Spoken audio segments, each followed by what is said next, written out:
سفر مظفر دی 13 تاریخ کو 14 اور 15 کو آیت کتب شمالی اور جنوبی اس میں پڑھا جاتا ہے۔ آیت کتب جو شمالی ہے وہ سورہ آل عمران کی آیت نمبر 154 ہے۔ انہاں تیناں دناں دے وچ جڑا بندہ 1002 مرتبہ اس آیت کو پڑھ لیتا ہے، اس کی تلاوت کر لیتا ہے، تو کم از کم پورے سال دے واسطے، اور اگر اس کے بعد اس کو پڑھتا رہتا ہے تو پوری زندگی دے واسطے اس کو یہ برکات نے وہ حاصل ہو جاتی ہیں۔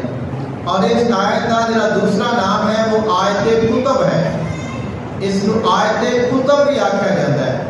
تو یعنی کہ جڑا بندہ اس آیت کو پڑھتا ہے اللہ تعالیٰ انہوں اس آیت کی برکت کے نال مقام کتب عطا کر دیتا ہے۔ تو اولیاء کرام جو کتب کا بہت بڑا مقام ہے، تو فرمایا کہ آیت کتب ہے، جڑا بندہ اس آیت کو پڑھتا رہتا ہے اللہ تعالیٰ اس کو کتبیت کا فیض عطا کر دیتا ہے۔ اور آیت کتب جنوبی جس کو آیت غوث بھی آکھا جاتا ہے، اور اس سورۃ الفتح کی آخری آیت ہے۔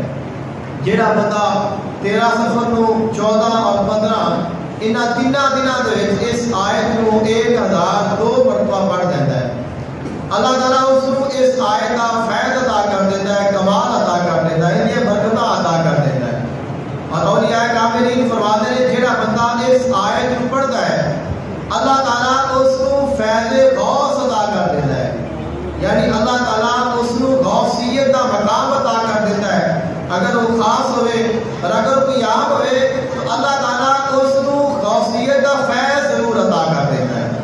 تو جویں انسان اس کو پڑھتا جائے گا ویسے ہی اللہ تعالیٰ دیا اس بندے اتنے رحمتاں اور ان کے برکتاں ہونیاں جائیں۔